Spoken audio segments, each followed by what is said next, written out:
Well, it's going to take somebody. Oh, it's recording now. Huh? It says record. Yeah, it's recorded. Okay. I'm Bob. I'm an alcoholic.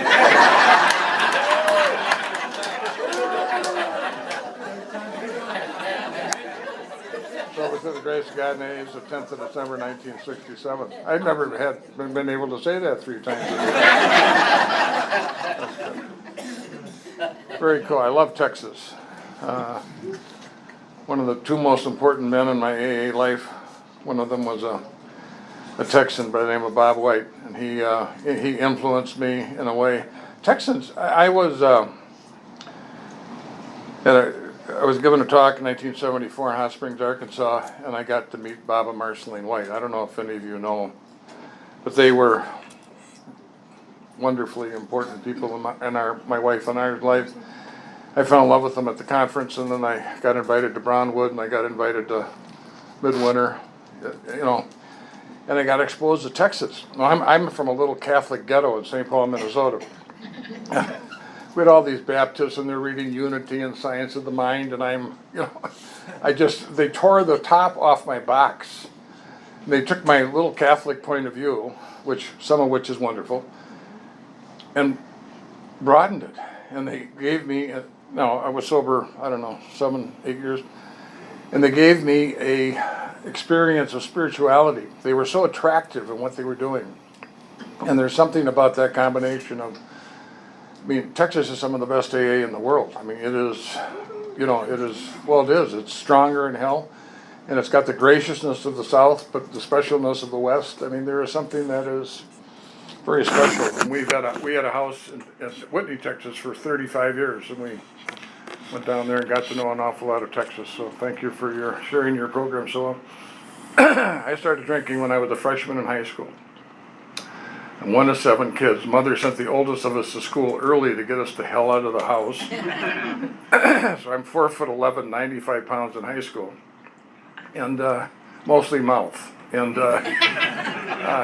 compensating, for the. I went to a Catholic military high school and a college campus. We drank in high school like everybody drank. We had fraternities. We had. It was really. Of my 6 closest buddies in high school, 4 of us are in AA, and 1's in Al-Anon. 2 of our wives. We're all sober more than 45 years, and we're all married more than 50 years. Isn't that the weirdest combination you could ever, you wouldn't want to bet on that one. We drank a lot, and by the time I finished high school, I was in trouble I'm the guy making the false ID cards, and I'm car accident. I drove criminally. I just can't believe how I drove in high school. I had a chance to go away to school, get away from some of that authority, and I thought my drinking would fall in line. It did not fall in line. I drank my way out of the University of Notre Dame in the middle of my senior year. In the yearbook with my class ring, I walked out. But I was in civil engineering carrying 25 credits a semester, and I just ran my string out. I was done, cooked. It was over. I was due to be commissioned in the Army. I was in ROTC. And I had to get a medical release. I got a medical release for alcoholism. I was diagnosed an alcoholic when I was 18. You're shaking your head. I shook my head too. It was 18 years old. Give me a break. But it got me out of the service. I came back. I finished school at a local university. And when I finished school, my dad asked me to leave home. He said, "We love you. We just don't know what the hell to do with you." And I got a job at a liquor store. It's important to use your gifts, and I had that job for I'm drinking a fifth a day, and no one knows where I am, and that's just fine with me. I'm hiding out, waiting to see when I'm going to get drafted, because the Vietnam War is on, and I'm no longer protected. I quit that job. Remember Joe talks about moments, in that Skid Row motel. I'm making a liquor delivery, 11 o'clock in the day. I'm half in the bag. I make the delivery. I go back to the station wagon. I put it in reverse, and I back up. And a little girl's driving her bike. And I knocked her down, and she's under the truck. She was not hurt. She was just under the extension over the wheel. And she's screaming. And she's, I pick her up, I ask her where she lives, she points down the alley, I go down the alley, and I'm standing in front of the house I was born in, carrying this little girl, and people are coming out, and I'm in trouble. I mean, if the neighbors, and then when they found out who I was, which was someone who lived in that house, then it was okay, But I looked up, holding that little girl at the house, and I thought, how did you get here? 23 years, and here you are, half in the bag, holding this little 6-year-old girl with the neighbors, coming out looking at you like you are a possible criminal. And I quit that job. I took a job as a waiter downtown Minneapolis. I'm living on Skid Row, $10 a night room, shacked up with the people I work with. Dr. Seuss, the child author, those are actual photographs of people I live with during the last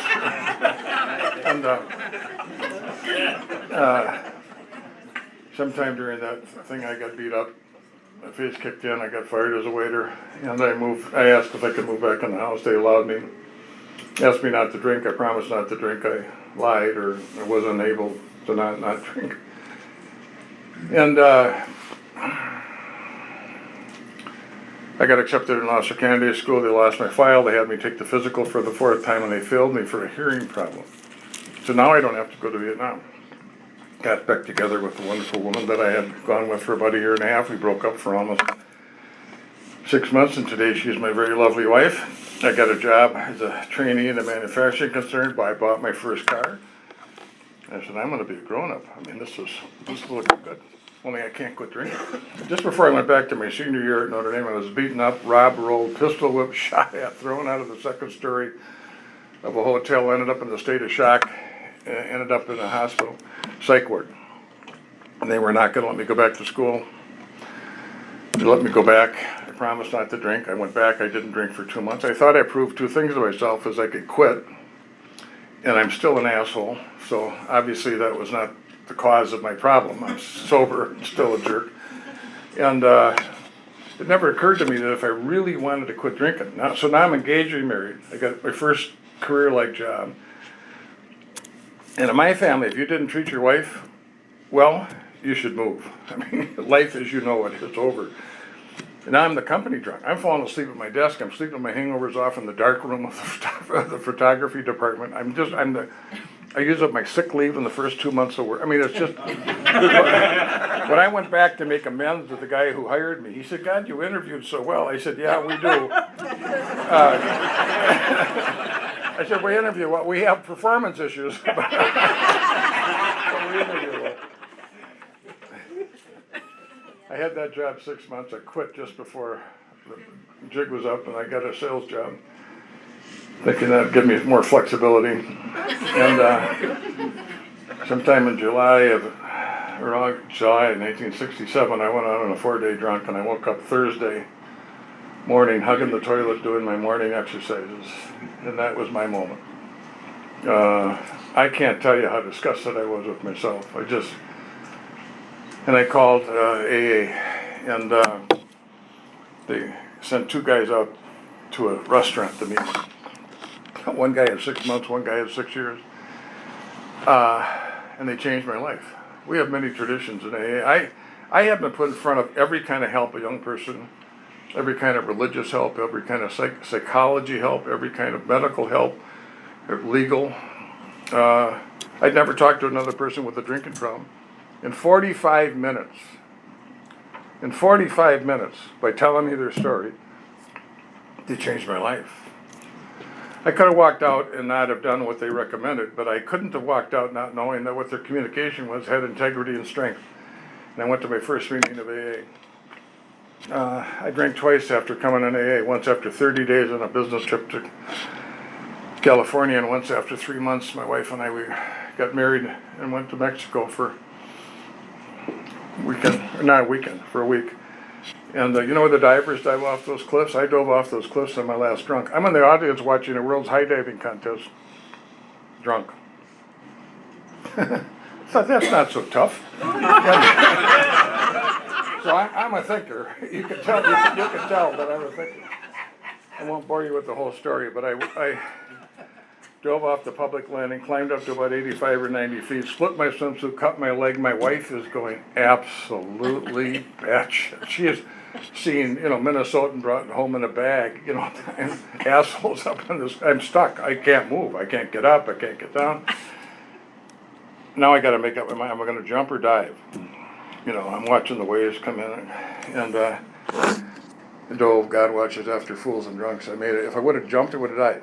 You have to get out 32 feet to hit the channel. So on our 10th anniversary of our wedding, we're down in the same hotel. We went down there many years. We're vacationing with the kids, and we're watching the divers. And I said, "That's the dumbest thing I've ever done." She said, "It's not even in the top 10. It's kind of interesting how you could share a life and see it so differently. But I came back home and I turned myself into my sponsor. My sponsor was the 12-step champion of the Uptown group of Alcoholics Anonymous. He was a Second World War vet. He lost half his crew in a bomb disposal unit in Italy. And his wife became my wife's sponsor. And he was my big book. You probably wouldn't have asked him here to talk to you. But he was my big book. He was, in the 43 years that he was my sponsor, before he died in his 90s, never did my wife or I call the house and ask to come over, fighting with kids without that they ever said no. In 43 years. I mean, it was that house that had the coffee pot on and, that you just could drive up and walk in. I didn't have a very good sense of my defects of character in my first year. I did the steps. I remember, so we were not as fancy with the steps as we are today. Today we're better with the book, so we're really using it as kind of instructions and a guideline. I remember going to my sponsor saying, "I want to take the steps." He said, "Great." I said, "I don't know what to do with the first 3 steps." He said, "You've taken them." And I said, "What do you mean I've taken them?" He said, "Well, I told you when you came here, if you went to 15 or meetings or so, that you diagnose yourself whether you were drunk. Do you think you're drunk?" I said, "Yeah." He said, "Well, I think you think you're drunk too." He said, "I think you've taken step 1. He said, "You go to more meetings than anybody in the club. Seems to me that you've come to believe that there's something going on here that is very pertinent and necessary for your recovery. Do you believe that?" I said, "Yeah." He said, "I think you've taken step 2. And by your acquiescing to this, I think you've made a decision to turn your will with respect to your alcoholism." Now today that wouldn't happen. Today we'd be reading through the book, which is just wonderful. And then I did my first, 4th, and 5th step. My first 4th step was kind of like an art project Mom could put on the refrigerator. I mean, it did not. It was more of a recitation of the worst things that I had done. It really didn't get to the causes and conditions. It didn't get me much insight to it. So I didn't have much sense of my defects of character. I loved AA. My gift, I loved AA since the moment I walked in. It was my place. And that doesn't happen to everybody. Especially it doesn't happen maybe to young people. I'm just 24 years old by a week, and I'm in love. So I was on a honeymoon for about 9 months. And then one by one, I got my defects of character and unmanageability handed to me. And over the next year, in my second year, in spades, I got my face pushed into my alcoholism and sobriety, and the underlying causes and conditions of my alcoholism. My problems were horrible but ordinary. I was a money spender. I spent more money than I made.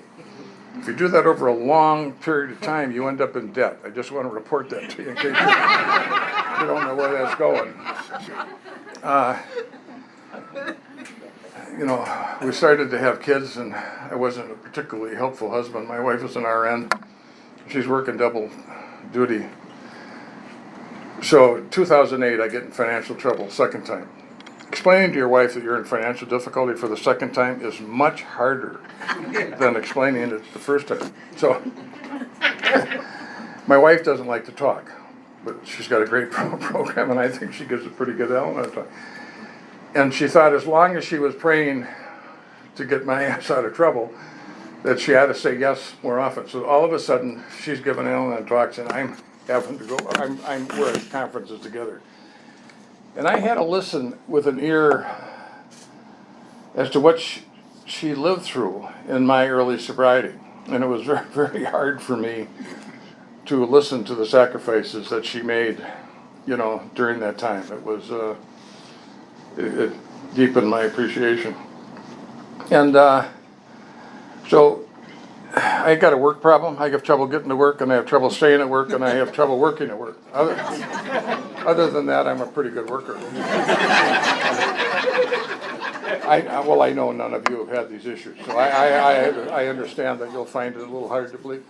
And I got a gambling problem. It's really more of a hobby. 4 or 5 hours a day, 4 or 5 days a week. Not a big deal. But I'm making $5,000 a month, $5,000 a year playing backgammon. It was kind of like a second job. I mean, it really was.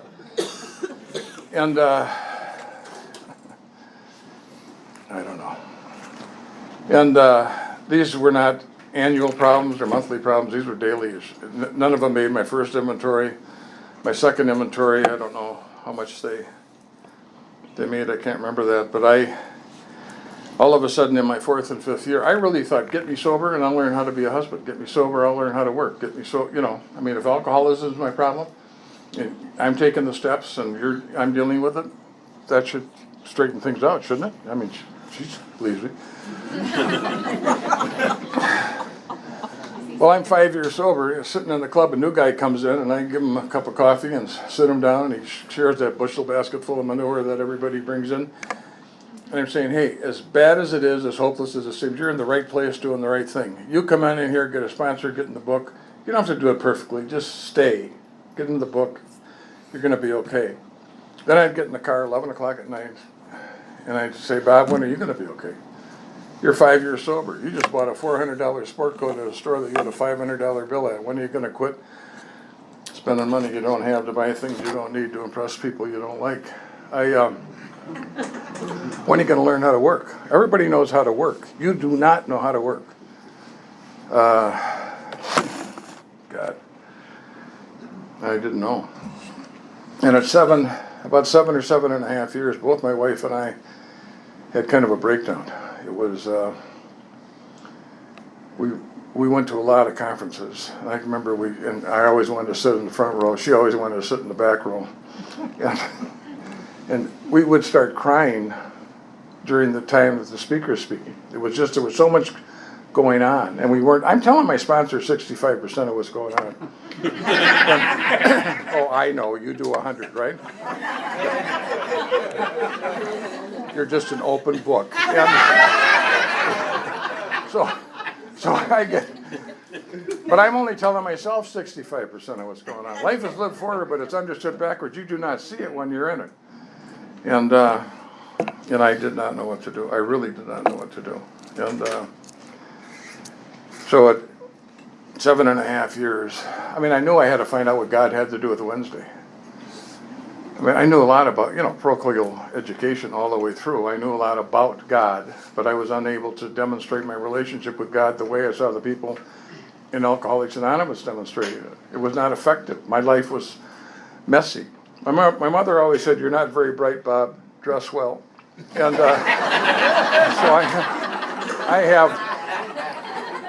so I've always looked good until I ruined my temple.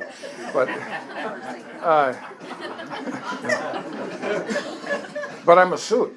I mean, I had a wall built up between you and me when I came in. And the thing when I'm behind the wall, I said, "You like me, but you don't like what I let you see. If you could see everything about me, you'd hate me. I hate me. Who knows more what a lousy person I am to me." But I made a discovery when I tore the wall down when I did my first fifth step. I'm not unique. My personality may be unique, but not my illness, not my behavior, not my experience. And I started to have a sense of hope that what worked for you could work for me. But over the next 7 years, going to 7 meetings a week, sponsoring people, giving talks, active in service, I built the damn wall back up. Thank you very much for helping my drinking problem. Stay out of my sex life. Stay out of my marriage. Stay out of my finances. Stay out of my parenting. Stay out of my work. Stay out of my gambling. Brick by brick, I built. And I'm 7.5 years sober, and I'm alone. Because, can't you see what's going on? Of course you can't see. I'm not sharing with the general. There were a few people who knew, but very few. And I knew I had to just say, go to God. I said, I can't go to God with the whole thing, with the 6 or 7 things that are, I got to get rid of 2 of them. So I got, well, wouldn't you? I mean, he's not going to think I'm really in the game if I go with 7, so I got to get it down to 5. So I go, God, I'm stuck in that place for about a year.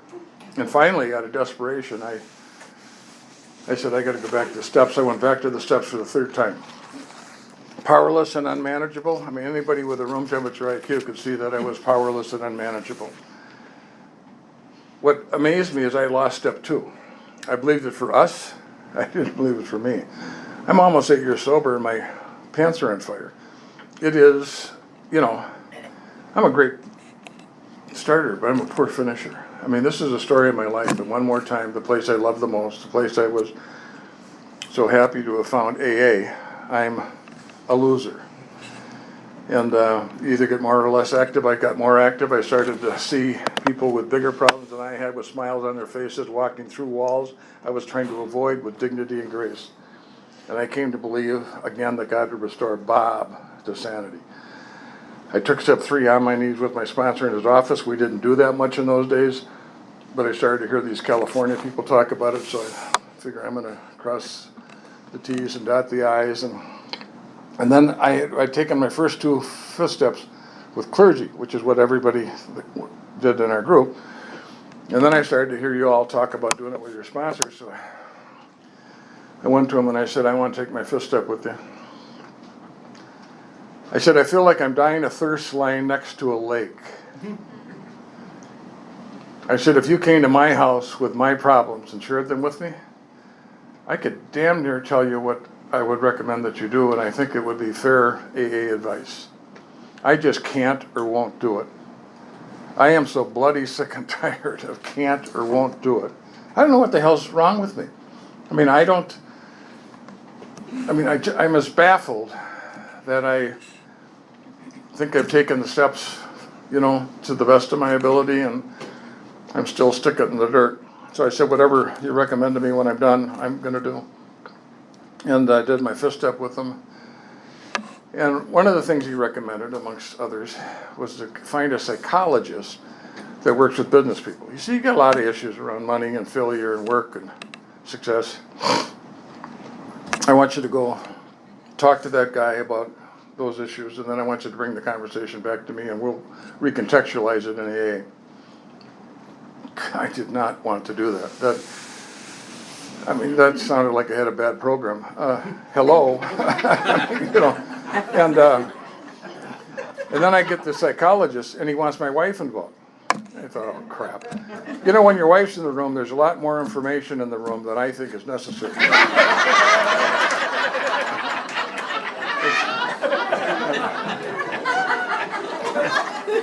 I'm glad you understand.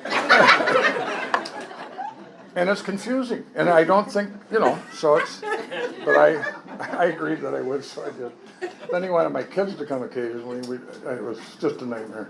And I'm explaining to this guy that that my company's in trouble and might have to file bankruptcy. I'm busting my ass 2-3 hours a day. And again, I'm glad you don't have this problem.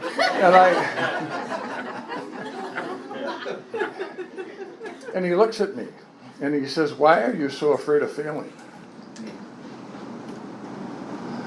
And I literally wanted to jack him. Which is not my style. I felt like he punched me. He went right to my core. And I said, look, I've lived in this town all my life. I'm in the real estate investment business. If I file bankruptcy, life as I know it is over. I said, you're a doctor. You file bankruptcy, you just take your little sign, walk down the hall, pound it on another door. Within 6 months, you're making $100,000. I said, I'm going to lose everything I have. Nod your head up and down if you understand that. And he looked at my wife, and he said, if Bob lost everything he had, would he lose you? My wife said, no, it wouldn't lose me. He asked the kids, and of course the kids said the same thing. If you can't lose, you can't play. Now, what I discovered in that man's office was fear. Now, you'd think a guy who had done 3 inventories would know about fear, but we were not as good with the book as we are today. I mean, I don't even know that I knew there was a fear inventory. You know, and fear was dogs, snakes, and tall buildings. But I'm afraid of being a husband. I'm afraid of being a father. Afraid of work. Afraid of failure. I later found out I was afraid of success. And so, a week forward, I'm at home. Horrible day. Got up late. Went to work late. Left early. Got in the backgammon game. I won $500. I missed dinner. I missed the AA meeting. I got home, got in a fight with my wife, and slapped one of the kids. One of those things you like to have videotaped and sent to the General Service Office to show what 7.5 years of sobriety can do. Now, I'm in my living room reading the Bible. I am so disgusted with myself. You know, I said, gee, it happened again. I said, it happened again. Weren't you there? I'm saying, well, yeah, but it's so habitual. It's like I'm in a blackout. It's like I don't even have to make a decision. It's like it happens automatic. And all of a sudden I realized it was a bunch of bullshit. My life was the way it was because I designed it that way. I sounded like a guy who wanted to quit gambling. I wanted to gamble whenever the hell I wanted to gamble for as much money as I wanted to gamble and not have problems because of gambling. I wanted money without work. I wanted my wife and children's love and affection without spending adequate time with them. Not a very good design. And then I had this thought that I had worked as hard as I knew how to try, ineffectively. I've tried the steps as hard as I knew how to try, yet I had failed. Now, I don't know at any other moment I would have said failed. I mean, you're sponsoring, you know, a bunch of people and you're going to, you know, and I had failed. And I was given the opportunity to take the 6th and the 7th step of AA at a depth that I had not taken. 6 steps said we were entirely ready to have God, not BoB. Remove our defects of character. 7 steps said we humbly ask God, remove our defects of character. I spent 8 years trying to get rid of them. I do not have the power. I have the responsibility. But it happens through me, not by me. I'm the pipe, not the well. The doctor doesn't heal. He creates an aseptic environment, creates an atmosphere in which healing can take place and God heals. Farmer doesn't grow, plants a seed, creates a fertile environment, creates an atmosphere in which healing can take place and God heals. And we don't change. We think we do. But God and the program and the steps have an influence on us to create an atmosphere in which change can take place and God changes us. And I got down on my knees. I took the 6th and the 7th. I quit gambling that night. That was, 35 years ago.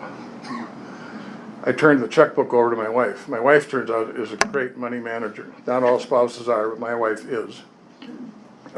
Started dating my wife every Friday night for the next 35 years. She put me on an allowance, $100 a week. I had no extra money, and now it's up to $150. I kind of feel like I'm kept.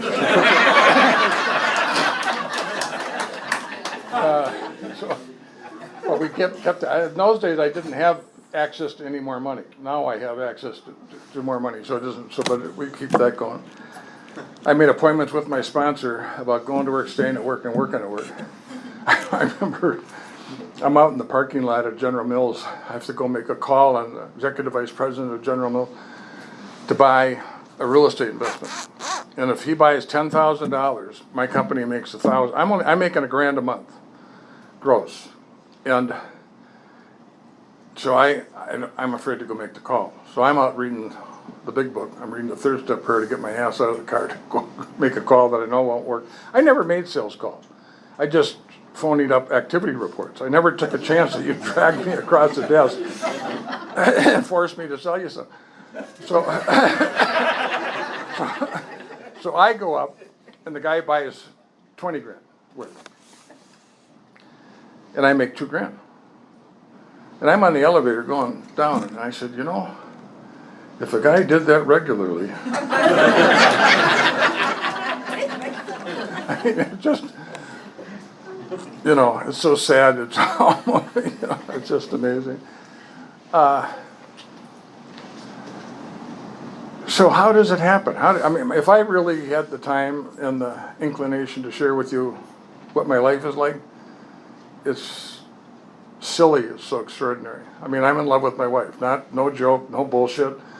we've got a great relationship. We have 3 boys. Boys, 53. I don't know how old he is. I know. Hey, I know their names. You should get credit for some of this stuff. 40, 49, and 52 or 3. And, and all of them had issues with chemical dependency and alcoholism. 2 of them are sober over 30 years. The third just started back using dope. And they're good men. They're good men. It is just, so the blessings, everybody's healthy. And I'm self-supporting through my own contribution, and life is great.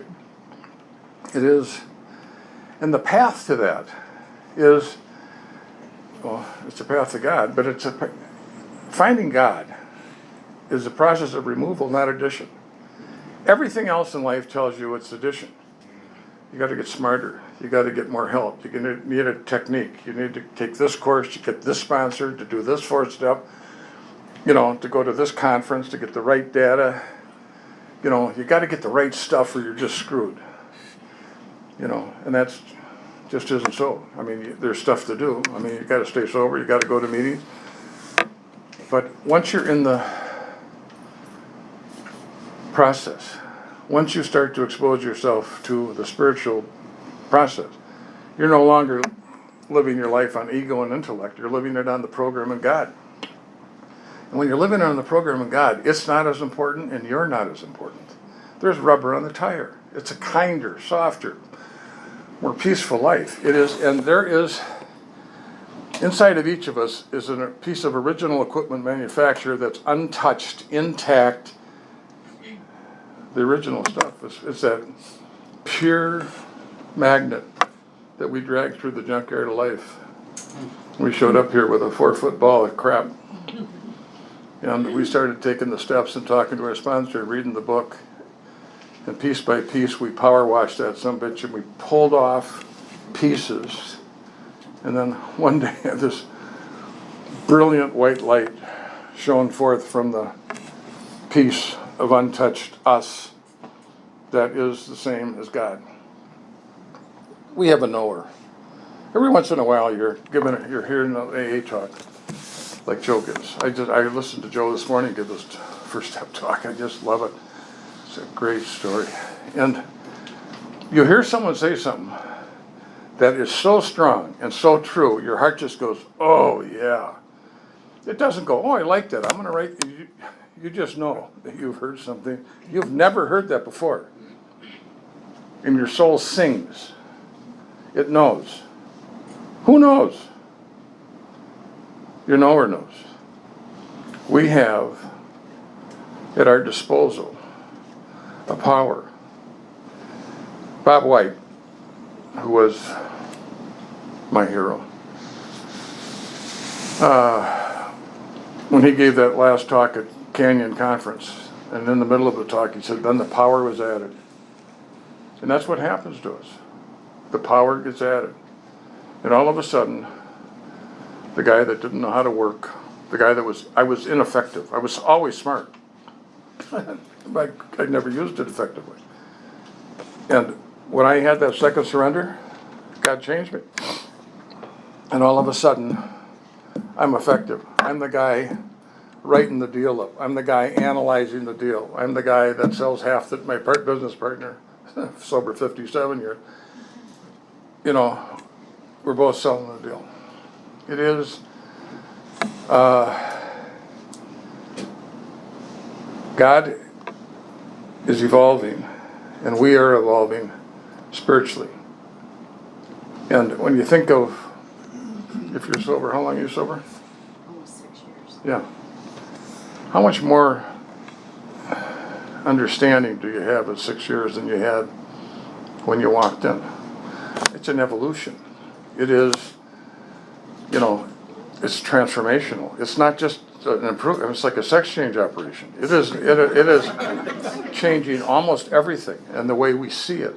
It is profound. And if you go to explain it, I mean, you get someone up here with 6 years and you give them a cake. How'd you do it? Fact is, she has no idea. We don't. It's of God. you know, I mean, we say the words, but we really don't know how. I mean, it is that, I mean, if you told neighbors, you know, what are you going to do? Well, we're going to go over and call on this person and hope they have a spiritual awakening. You know. Bring your tambourine.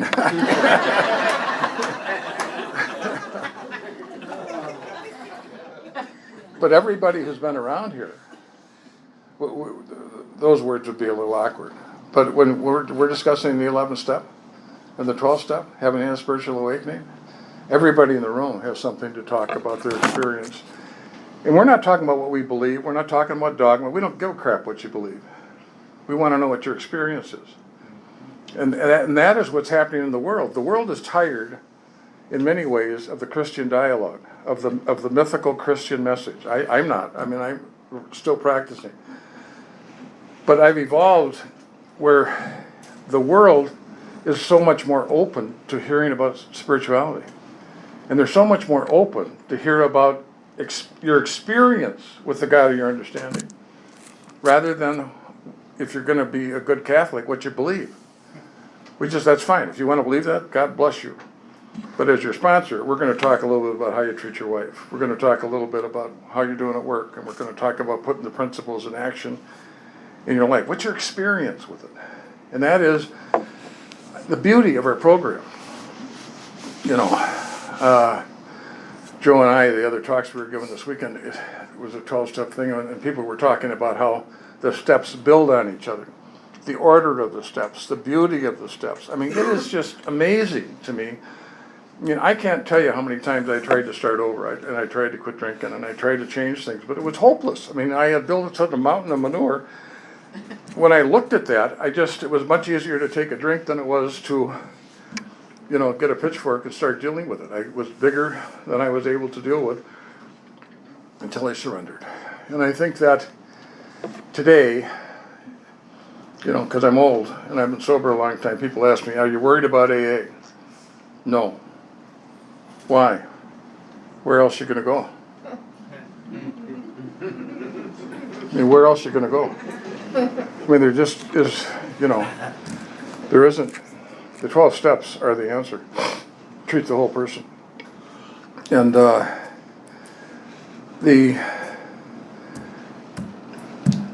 so what's the biggest problem today? Well, the biggest problem always is being self-directed. I mean, that is, you know, whether you're sober 6 years, 6 days, or 53 years, being self-directed. And I'll tell you, it's seductive. You know, the biggest booby prize for a guy who's 53 years sober is, I know the words. You know, you ask, you know, give me a 5-minute talk on any step, I can do that. You know, but that's not the question. The question is, how do you live it? How's it working? And having a lifetime experience with something is just maintaining a lifetime experience with a spouse, with your children, with a city, with an AA club. I mean, there's going to be times, baby, you're going to get your pick bent. I mean, you're going to, you know, your sponsor's going to mistreat you. Someone's going to be really unkind to you. I mean, you're going to get your feelings hurt, and you aren't going to know what to do. And that is, you know, that at 50 years, you're just going to have a couple of those dents. You're going to have cancer in your family. You're going to have divorce. You're going to have a lot of things. You know, you're going to have life. You're going to get lifed. Okay. There is no better place than Alcoholics Anonymous when you get lifed. There's no better place to start over. There's no better place to get help. There's no better place to get healed kindly. You know, it is this room has that feeling. You know, it just has, you know, I can tell by looking at you, you're an imperfect crew. But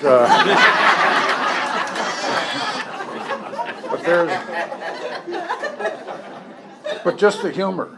I mean, there's a joy in this room. I mean, there is, and we need to take care of each other. It is, yeah, I don't know. I'm at kind of a funny place. I'm almost done with the trip. And I don't like giving talks anymore. I'm tired of my story. I'm tired of me.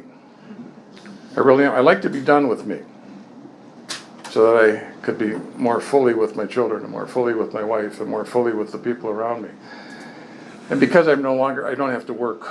I mean, I'm involved financially, but I'm not involved day to day.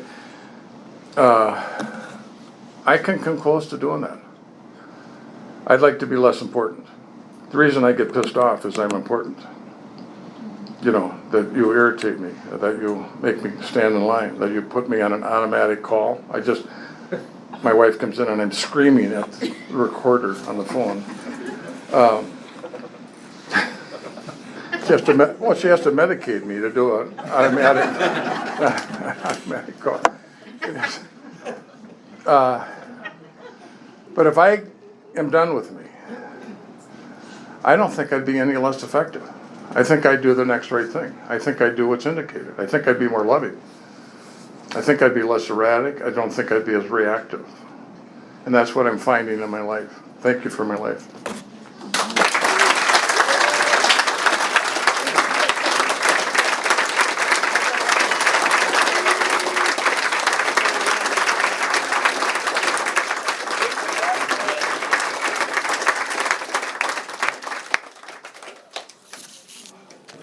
Man, that was awesome. Bob, thanks very much for taking time out of your life to come share your story with us.